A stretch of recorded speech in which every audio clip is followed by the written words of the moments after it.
video, I'm walking you through how to do hook lying elbow pivots with a strap. So you are going to need a yoga strap, not a resistance band, as it won't offer you enough resistance, but this could also be a leather belt or a dressing gown cord, but you want something that's going to fight back against the kind of the muscular demand that you're putting into it. You may also need a block for underneath your head, but I'll come on to that in a second. So we're turning our strap, or whatever it is that we have, into a loop. And when we get ourselves in this position and we squeeze out with our knees, we're making sure that our knees don't go wider than hip width apart. So we are looking to have no more than 2 fists distance apart in between our knees like this. That's about hip width. We're coming down into this position here, into our hook lying position, and we're just going to have a little think about our legs and our hips before we even consider coming to the shoulder exercise that we're going to do afterwards. So I want you to ask yourself, are my toes, ankles, knees and hips in a straight line as I gently squeeze out against this strap at about a 3 out of 10 level of effort? Toes, ankles, knees and hips being in a straight line looks like this. So I'm sorry I'm wearing black, but hopefully you'll still be able to get the gist. The middle of my feet, in between my second and third toes, is in alignment with the fronts of my ankles here, is in alignment with my knees, which are here, and is in alignment with my hips. If the strap is too wide, then my knees are going to go too wide in comparison to my hips. If I don't think about what my feet are doing, my toes might be wider than the ankles, or I could just be doing something really random. So really focus on pivoting around the ankles so that your toes are parallel, in like they're on train tracks, and having a rug like I've got here is really helpful to help guide you as to what that straight line looks like. You don't want the toes wider than the ankles. We're maintaining that squeeze out against the strap, 3 out of 10 level of effort, and what the strap should be doing is waking up the lateral hip stabilizers. So these kind of muscles here on the outside, hamstrings, abductors, and there's a little bit of the glutes as well. The big toe joints do not lift up off the floor as you squeeze out against the strap. So keep the big toe joints gently pinning down as the strap kind of opens up. It's like a fight between the inside and outside of your hip muscles when you focus on the big toe joints as well. If you're in this position and you have any tension through your spine, your neck, your jaw, your shoulders, put something underneath your head, as it may well help your spine relax off more than this type of position would. So I see lots of people that are trying to be brave, shall we say, although that's not the right word, trying to be brave and not take the pillow and the modification when they need it, and they're just massively compensating through that upper back and through their neck. So we won't create the changes that we want because the body is going to be too busy holding on to the tension like this. So just stack pillows or blocks underneath your head until you feel like your spine is just able to relax and melt onto the floor. We are not gripping our abs. You're not using your abs to push down and brace your core. I hate that phrase, and I will never teach that brace your core thing. It makes no sense to me. The abdominals are relaxed, but the lower back is relaxed upon the floor. Okay, we are now going to come to the exercise itself. Throughout the shoulder exercise, which is called elbow pivots, you're keeping the big toe joints down and you're squeezing out against the strap. You are going to take your elbows into your torso like so. So you're really like tucking them in. The hands are active in fists and they're going to face against the ceiling. In this exercise, your elbows are going to desperately want to come away from your waist because that's going to make it a lot easier for you. But your job is going to be trying to keep the elbows pinched into your waist as much as you can.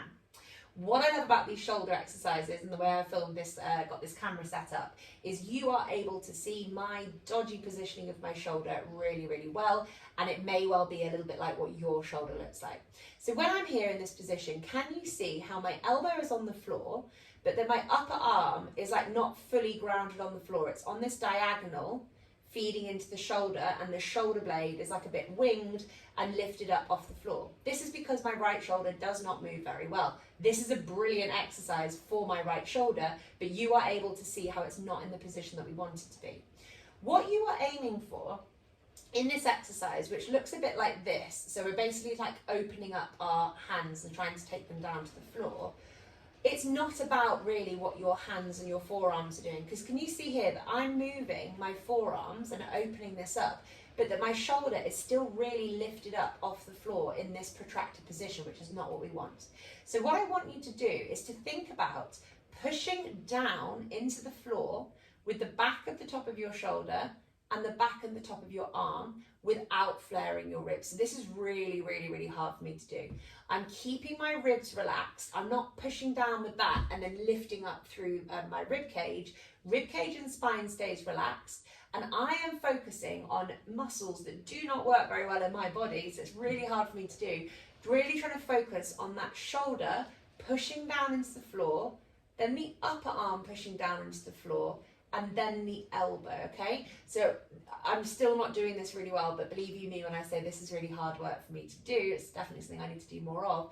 And then once we've got that sensation of the pushing down happening from the top of the shoulder and the arm, that's when we're going to try and take the arms open.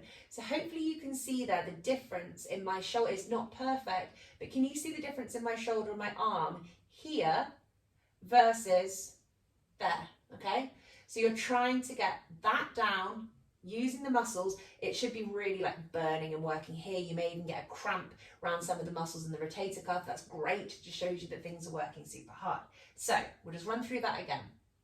Hands are in active fists, elbows tuck into sides. You will probably notice that your shoulders are somewhere on a spectrum like mine, where they're lifting up off the floor like this. So without us flaring our rib cages, we're pulling our shoulder blades together and pushing our upper arms and the back of our shoulders down to the floor. And my right hand side is already shaking just doing this movement, like my triceps are kind of shaking and probably my lats a little bit as well. So keeping that intention down with the upper arm and in with the elbows, we are going to gently pivot our arms open. And we're only going as far as we can without flaring our rib cage. There is no reaction in the rib cage. This is a shoulder exercise, not a rib cage exercise. As you do this, you are not trying to get your hands to the floor, because if you overly focus on your hand, you'll probably just be bending your wrists like this, which is you bending your wrists, not moving the upper arm and the shoulders properly. And yeah, so you're not aiming for the hands because we don't want to be leading. Can you see that? We don't want that happening. We want you to be aiming for your wrist to touch the floor, the back of your wrist to touch the floor, not the knuckles.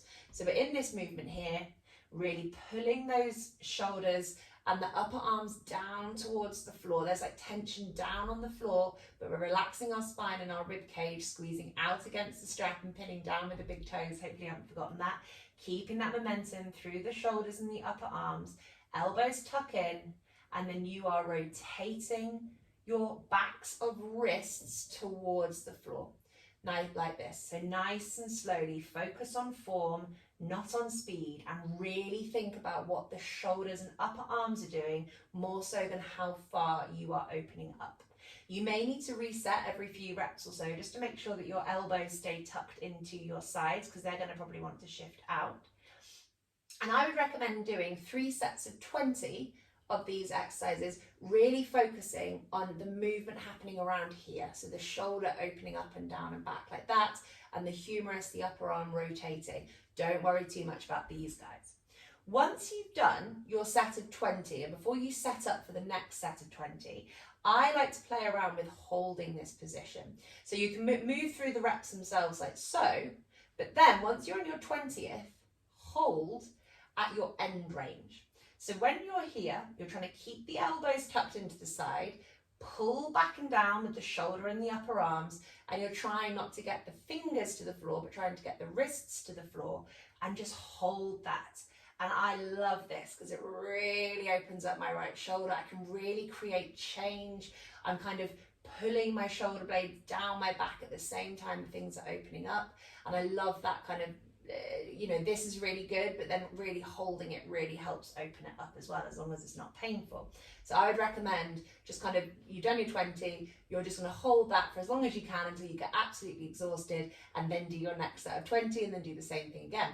The other thing that you can do when you reach that set of 20 and you're kind of playing around with slightly different variants of the exercise is, bearing in mind the shoulders are down to the floor, we're not thinking about the hands, we're thinking about this part more, keeping the elbows tucked in, lift the elbows up off the floor, pulling back and down with the shoulders and the upper arms, keeping the rib cage relaxed, keeping the elbows in at the side, and then try and get your backs of your wrists, not your hands, backs of the wrists down to the floor whilst you lift up with the elbows, keeping them tucked into the side of your body. This is such hard work for me and it's brilliant, but just making sure that when we lift the elbows up, the shoulders don't come up off away from the floor like this, so we're not doing this like rounded forward, and we're not just desperately trying to get our fingers to touch the floor. We're thinking about grounding through backs of shoulders, backs of the tops of the arms. The intention is here. We open up, we lift the elbow up off the floor, and we're trying to get the back of the wrist against the floor, not the fingers, because the back of the wrist is going to open up the shoulder much more than the fingers will. So 3 sets like this. That was hook lying reverse presses. So keep saying it wrong. Hook lying elbow pivots with a strap. So the strap is waking up the lateral hip stabilizers, and those elbow pivots are really opening up nice tight shoulders like mine. So it's a great exercise for me and hopefully you as well. Bye.